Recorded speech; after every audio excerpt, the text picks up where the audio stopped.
yung sinasabing born again, naging panasak lang yun eh. Pero ang ibig sabihin nun, meron kang buhay na pagbabago. Magbabago ang buhay mo, bagong pagkasa, bagong pananaw sa buhay. Dahil magaling na hindi, dahil ikaw ay matuwid hindi, dahil ang Diyos ang nagbigay sa iyo nito. Nirecognize mo na ang lahat ng gagawin mong kulang at sinasabi ng Panginoon, ikaw ang magbigay sa akin sa kanya na magbago. Kaya bang magbago ng isang taong atingero, may bisyo, bawal na gamot? Irehab mo yan pag hindi nagbago kalooban ng lalaki. Diba? Nagamot yung physical signs sa rehabilitation. Pero isip-isip niya, pagaling-galing ulit, babalik ulit ako. Bakit? Kasi ang kailangan ng pagbabago, hindi yung katawan sa labas, hindi yung outward symptoms. Ano yung kailangan? Yung puso, yung attitude. Yun ang binibigay na pagbabago. Puso na nasa loob. At sinasabi mo, hindi ko kaya, Panginoon, ikaw ang may kaya. Tulungan mo ako. Yun yung pagbabago binibigay ng Panginoon. Kaya nga inaano, una ng Panginoon ay pag-ibig.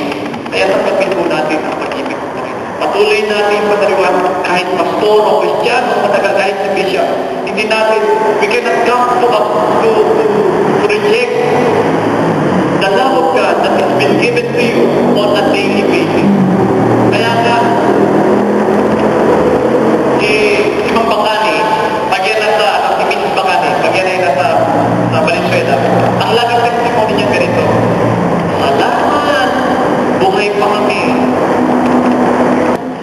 Yung realization na, salamat, buhay pa ako, nakarating ako. Alam niyo, yung realization na yun, realization niyo ng mga tao matatanda na, di ba?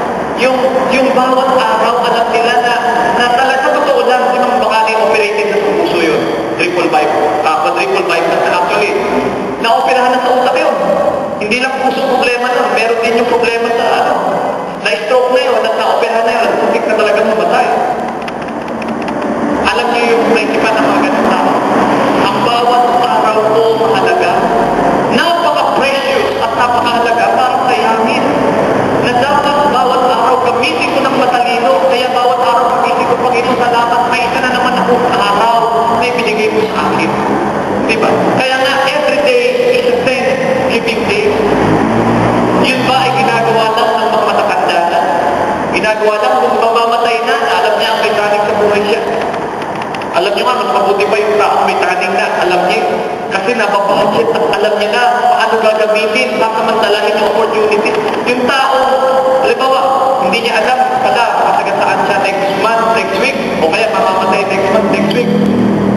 Kung hindi niya alam, diba, ano-ano gawin niya sa buhay niya, ayanin ang buhay niya, pumunta ko saan, magriwalay, nasayang ang buhay na dapat nagamit, pahalagahan kasama ang mahal sa buhay, i-celebrate ang buhay kasama ang mga nagmamahal sa kanya. Kaya nga, sabi dito, pangalawa, hindi lang because of the Lord's great love. Ikalawa, because His compassion never fails. Ang kanyang awa at pagpapatawad hindi nagmamaliw. At sabi nga sa Biblia, Panginoon, sabi ng mga alagad, pag kami ay magpapatawad at humihingi ng tawad ng kapatid, ilang beses namin patatawarin. Sabi ng Panginoon, patawarin nyo ng 70. I-multiply mo ito, 70 times 7. Kung imamat mo yun, 490. Pero hindi ibig sabihin nun na magbibigyan ka titira. Ang ibig sabihin nun, hanggat ang tao ay humingi ng tawad, hanggat ang tao ay nagpapahayag na siya ay nagsisisip ang patawarin mo. Mahirap sa tao yun. Ang sinasabi ng Diyos, yun yung kanyang patakaran ng pagpapatawad. Hanggat ang tao nagsisi ka, pinatawad ka, nagkasala ka ulit, pero bumalik ka ulit sa Panginoon. Hanggat bumabalik ka at naghihingi ka ng tawad, papatawarin ka. Niloloko mo ang Diyos? Hindi. Niloloko mo sarili mo. Pag ikaw ay hihingi ng tawad, pagkakasala, hihingi ng tawad, pagkakasala, sino niloloko mo? Niloloko mo sarili mo. Diba? Hindi mo niloloko ang Diyos. Ang Diyos ay nagpahayag na hanggat nais mong lumapit, humingi ng tawad, papatawarin ka niya. Bakit? Ganun kalawak ang pag-ibig. Kaya kasabi ni Jeremiah, Panginoon, napakalawak ang pag-ibig mo ang bansang Israel. Ang tagal-tagal ko na pinapangalanan. Buhay pa. Namamayagpag pa. Napakasagana. Hindi nagmamaliw ang iyong pagpapatawad dahil sila. Pero ay mo, tagal ko na. Tumanda na ako. Hindi na ako nakapag-asawa. Jeremiah, hindi nakapag-asawa. Lahat, nagawa ko na. Pinapagkamat mo pa rin. Binubuhay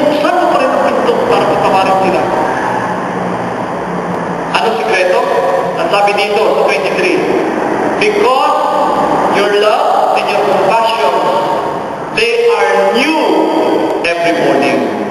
Bago araw-araw. Mga kapatid, tayo ay nagpapasalamat afresh every day. Tayo ay may attitude of thanksgiving every day. Ang hina-highlight ito ng service natin na once a year na Thanksgiving. Bakit? Dahil bawat araw ang pag-ibig ng Diyos binibigay sa atin. Bawat araw ang kapatawaran niya nakabukas ang pinto. Araw-araw. Nasa sa atin na yun kung saan gagamitin natin o hindi. Ibabaliw ba natin yan o hindi. Aalis-ustahin at babaliwanain yung biyaya niya o hindi. Regardless of what you have decided. Regardless of your reaction or response. The Lord will every day give unto you the love and compassion and mercy and forgiveness that you need on a daily basis. Kaya nga, buhay ka ngayon, salamat sa Panginoon, biyayain niya ng Panginoon sa atin because His compassion is never fail. Ang pag-ibig ng Panginoon sariwa, araw-araw. Tanong, hanggang kailan yan gusto? Kasi kung ang biyaya ng Panginoon ay walang tigil kawawa naman ang mabubuti. Paano yung masasama? Ang katagal ng buhay ng masasama. Sinasabi natin, ang pag-ibig ng Diyos kaya matagal ang buhay ng maraming tao. Binibigyan ka ng marami pang opportunity na ma-enjoy mo ang buhay na tama at wagas. Sabi ng Jeremiah 29:11, di ba sabi? For I know the plans I have for you. Yung mga tao susunod sa Panginoon, plans to prosper you and not to harm you. Plans to give you hope and a good future. Yun ang Panginoon. Yan din sabi niya, the devil, Satan, came to steal, to kill, and to destroy. But Jesus said, I came to give you life